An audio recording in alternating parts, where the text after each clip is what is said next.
আচ্ছা, এখন আসেন, রোজার ফরজ কয়টা ভাই বলতে পারেন? বলেন দেখি, রোজার ফরজ কয়টা? রোজার ফরজ কয়টা?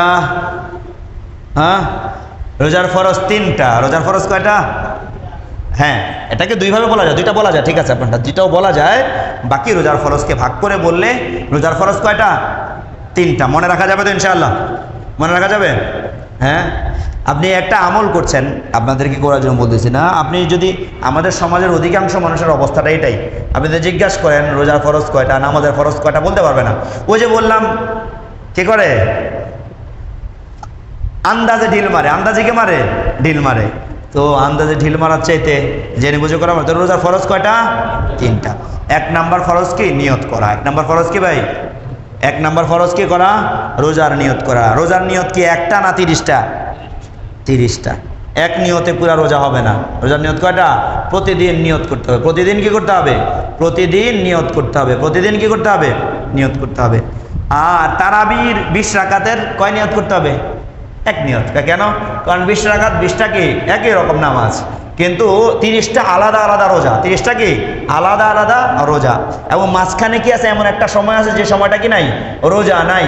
এই জন্য কি করতে হয়? প্রত্যেকটার জন্য আলাদা কি করতে হয়? নিয়ত করতে হয়। আর তারাবির শুরুতে বলছিলাম 20 রাকাত তারাবির নামাজ পাস হয়ে গেছে। কি হয়ে গেছে? বলা দরকার নাই, অন্তরে আছে কি হয়ে গেছে? আপনার নিয়ত হয়ে গেছে। আচ্ছা, এখন নিয়ত কি ভাই? আপনি যে রাত্রে ঘুমানোর সময় বলছেন এই আমার সেহরের সময় উঠাই দিচ্ছে, এটাই নিয়ত। এটাই কি নিয়ত? আলাদা কোনো কিটাই নিয়ত নেই। আপনি যে বলছেন সেহরের সময় কিন্তু উঠাই দিচ্ছে, রোজা রাখতে হবে, এই যে বললেন এটাই কিন্তু নিয়ত। আপনি সেহরি খাইছেন, এটাই কি? সেহরি কিসের জন্য খাইছেন? রোজা রাখবেন দেখেই তো খাইছেন। এটা হলো নিয়ত। এটা হলো কি? নিয়ত। এটা কি ভাই? নিয়ত। কিন্তু বুঝছেন তো ভাই? বুঝে আসছে? পরের দিন রোজা রাখার যে আপনার অন্তরে যে ইচ্ছা, এটাই নিয়ত। মুখে বলার তেমন কি নাই, প্রয়োজন নাই। হ্যাঁ, কারো যদি কি থাকে ওয়াসওয়াসা থাকে কি নাকি, ওই ব্যক্তি মুখে বললে সেটা তার জন্য কি ভালো। আর যার ওয়াসওয়াসা নাই তার মুখে বলার দরকার নাই। কেন? নিয়ত বলা হলো ইয়া ইরাদাতুল কলব, অন্তরের ইচ্ছাটাকে কি বলা হয়? নিয়ত বলা হয়। তো রোজার 1 নম্বর ফরজ কি ভাই? বলেন না। 1 নম্বর ফরজ কি? হ্যাঁ, তাহলে রোজার 1 নম্বর ফরজ নিয়ত করা। 2 নম্বর হলো সারাদিন পানাহার থেকে বিরত থাকা। 2 নম্বর ফরজ কি? সারাদিন পানাহার থেকে সম্পূর্ণরূপে বিরত থাকা। শোবে সাদেক থেকে নিয়ে কোন পর্যন্ত? সূর্য উদয় হওয়া পর্যন্ত পানাহার থেকে বিরত থাকা। এটা কয় নম্বর ফরজ? 2 নম্বর ফরজ।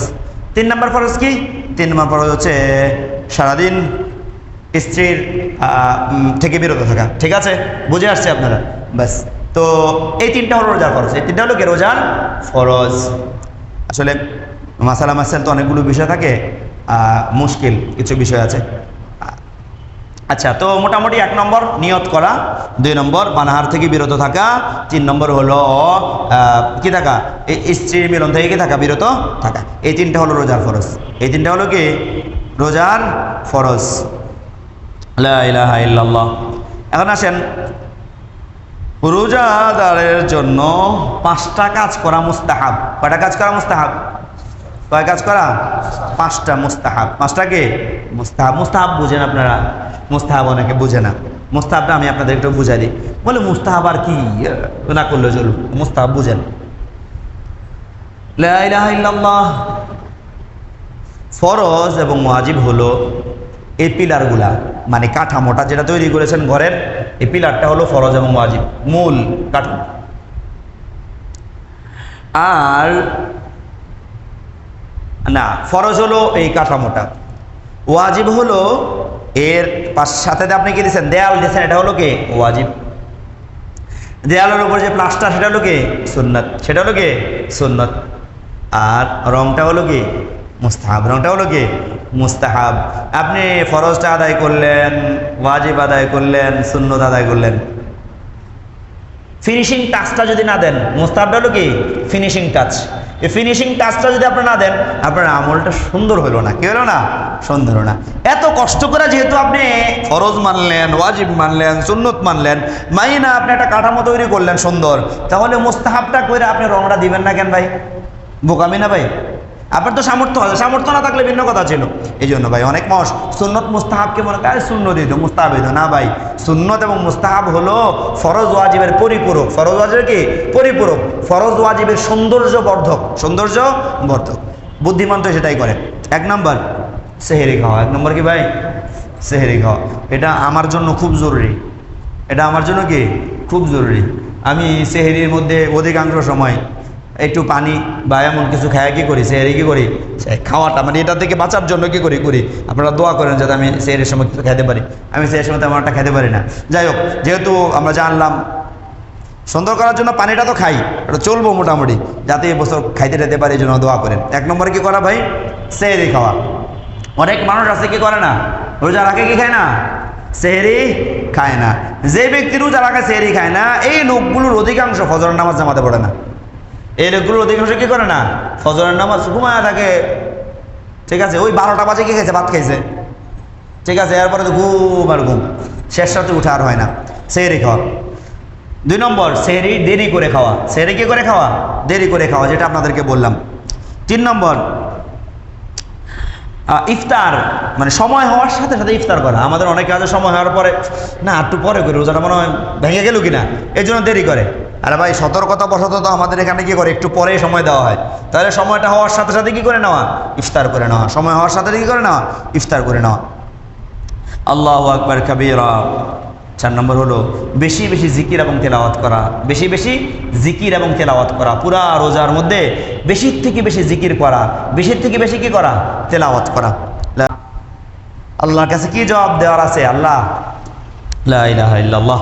তো বলছিলাম তাহলে মুস্তাহাব হলো কয়টা ভাই, 5টা। 1 নম্বর, সেহরি খাওয়া, সেহরি দেরিতে খাওয়া, দ্রুত কি করা, ইফতার করা, বেশি বেশি জিকির তেলাওয়াত করা, এবং কি করা ভাই, গুনাহ থেকে বিরত থাকা। গুনাহ থেকে বিরত থাকা পারা যাবে ভাই ইনশাআল্লাহ। রোজাদার ব্যক্তির জন্য 8টা কাজ করা মাকরুহ। কয়টা কাজ করা, 8টা কাজ করা মাকরুহ। মাকরুহ মানে অপছন্দনীয়, অপছন্দনীয়। 1, প্রয়োজন ছাড়া কোনো কিছুর স্বাদ নেওয়া। প্রয়োজন ছাড়া কোনো কিছুর কি নেওয়া। অনেক আছে না, বুঝে আপনি লবণ দিয়েছেন পরিমাপ মতো সব, এরপরও একটু আছে না, যেহেতু সুযোগ আছে, যেহেতু কি আছে সুযোগ, জিব্বায় লাগায় লই, এবারে ফালাই দিই, যেহেতু সুযোগ আছে। বলা হয় যদি একেবারে প্রয়োজন না হয়, মানে আপনার জামাইটা যদি শান্ত শিষ্ট ভালো হয়, তাহলে আপনার জরুরত নাই। আর আপনার জামাই যদি কিটকিটটা হয়, একটু লবণ হলে যদি কি করে, লাঠি ছোটা লয়ে আয়, তাহলে আপনি এটা আপনার ওজোর আপনি জিব্বায় লাগাইতে পারেন। কথা কি বুঝাইতে পারছি আপনাদেরকে? বিষয়টা হলো এরকম, মানে প্রয়োজন ছাড়া, প্রয়োজন ছাড়া কি করা যাবে না, জিব্বায় কি লাগানো যাবে না, কোনো কিছু স্বাদ নেওয়া যাবে না। লা ইলাহা ইল্লাল্লাহ। প্রয়োজন ছাড়া মুখে কোনো কিছু নিয়ে চাবানো, কোনো কিছু নিয়ে কি করা, চাবানো, এটা কি মাকরুহ। টুথপেস্ট এবং মাজন ব্যবহার করা। টুথপেস্ট এবং কি ব্যবহার করা, মাজন ব্যবহার করা। টুথপেস্ট এবং কি ব্যবহার করা, মাজন ব্যবহার করা। সহজ ভাষায় আমরা বলতে পারি এমন কোনো জিনিস যার কি আছে, স্বাদ আছে, যার কি আছে, স্বাদ আছে, যেটা জিহ্বায় অনুভূত হয়, এমন জিনিসটাকে রমজানে কি করা, ব্যবহার না করা। এখন বলতে হলে মেসওয়াক, বলবেন মেসওয়াক, বলে মেসওয়াক 2 ধরনের হয়, একটা ন্যাচারাল মেসওয়াক আর একটা আর্টিফিশিয়াল মেসওয়াক। ন্যাচারাল মেসওয়াকে তো গাছের কি থাকে, স্বাদ থাকে, তো সেটা কোনো সমস্যা নেই, সেটা কোনো কি নাই। আর একটা আর্টিফিশিয়াল মেসওয়াক, যার ভিতরে বিভিন্ন ধরনের নুখা, বিভিন্ন ধরনের গ্রান, এটা আসলে আমাদের দেশে তেমন একটা পাওয়া যায় না, দেওয়া হয়, তো ওইটা ব্যবহার করা যাবে না। কিন্তু আরাকের যেটা পাওয়া যায় আমাদের, একটু নুনতা নুনতা লাগে, ওটা ব্যবহার করতে পারেন, ওটা সমস্যা নাই। আরাক মানে যেটা ওই যে প্যাকেটের ভিতরে যেটা থাকে আরাকের, ওইটা, হ্যাঁ, ওইটা আমরা ব্যবহার করতে পারি, ওটা সমস্যা নাই, ওটা কি নাই, সমস্যা নাই। তাহলে আমরা কয়টা গেল, 3টা। টুথপেস্ট বা মাজন ব্যবহার করা যাবে না। লা ইলাহা ইল্লাল্লাহ বলবো, হ্যাঁ হ্যাঁ, নিমের ডাইল, হ্যাঁ ডাইল ব্যবহার করতে পারবেন, মেসওয়াক তো ব্যবহার করতে পারবেন, ডাইল ওটা ব্যবহার করতে পারবেন। আচ্ছা, এবার আসেন কিভাবে যে বলি,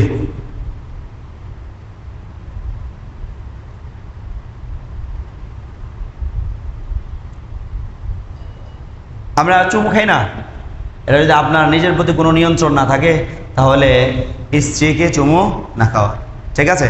4, 5 নম্বর বিষয়টা হলো আমরা অনেক সময় একত্রে শুইলে, বিছানায় শুইলে একজন আরেকজনকে জড়িয়ে ধরি না, বলে এই জড়ানো থেকে এটা রমজানে করা কি মাকরুহ, দিনের বেলা এটা মাকরুহ। যদি আপনার মানে হ্যাঁ কোনো মানুষের যদি এটা কোনো সমস্যা না হয়, স্বাভাবিক হয়, স্বাভাবিক পর্যায়ে, তাহলে মাকরুহ না।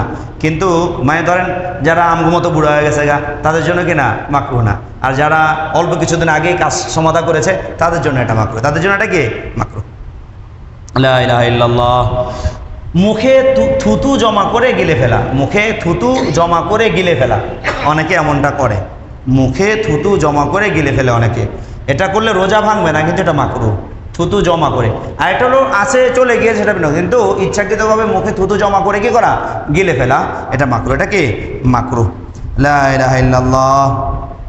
7, যে জিনিস আপনাকে দুর্বল করে দেবে, রোজা ভাঙার জন্য আপনাকে মানে দুর্বল হয়ে যাবেন একবার রোজা রেখে, ওই কাজ করা মাকরু। ওই কাজ করা কি মাকরু, ওই কাজ করা মাকরু। যেমন এমন পরিশ্রম করা, যে পরিশ্রমটা করলে আপনার রোজা রাখতে অনেক কষ্ট হয়ে যাবে, আপনি একেবারে দুর্বল হয়ে যাবেন, এটা করা মাকরু।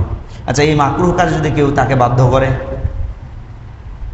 এই মাকরু কাজ যদি কেউ তাকে বাধ্য করে, করা হয় না আমাদের দেশে, করা হয় না ভাই, বাধ্য করা হয় না?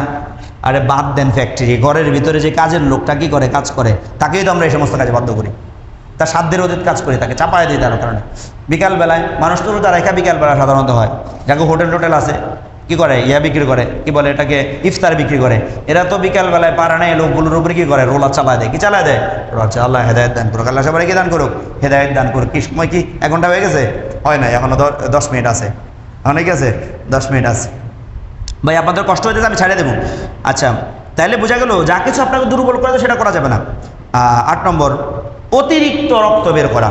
অতিরিক্ত রক্ত বের করা, অতিরিক্ত রক্ত বের করা কি মাকরু। কারণ অতিরিক্ত রক্ত বের করলে একজন মানুষ কি হয়ে যাবে, দুর্বল হয়ে যাবে। কিন্তু হ্যাঁ ভাই, যদি কোনো জরুরি বিষয় হয়, মানে হঠাৎ কোনো অ্যাক্সিডেন্ট হয়, সেটা ভিন্ন কথা, সেটা কি ভিন্ন কথা। সেখানে আপনি মাজবুর হয়ে, বাধ্য হয়ে যদি আপনি কি দেন, রক্ত দেন অনেক বেশি পরিমাণ, তাহলে সেটা আপনার জন্য কি হবে না, মাকরু হবে না। তাহলে আমরা মাকরু কটা, 8টা কাজ। 1 নম্বর, ওজোর ছাড়া কোনো কিছুর স্বাদ নেওয়া, ওজোর মানে কোনো প্রয়োজন ছাড়া চিবানো, টুথপেস্ট মাজন ব্যবহার করা, মানে স্ত্রীকে চুমু খাওয়া থেকে বিরত থাকা, জড়ানো থেকে কি থাকা, বিরত থাকা, মুখে থুতু জমা করে কি করা, তা গিলে ফেলা থেকে বিরত থাকা, যেই কোনো জিনিস আপনাকে দুর্বল করে সেটা থেকে বেঁচে থাকা, সেটা করা মাকরু। এবং কি করা, অতিরিক্ত রক্ত বের করা, এই কাজগুলো আপনার জন্য মাকরু।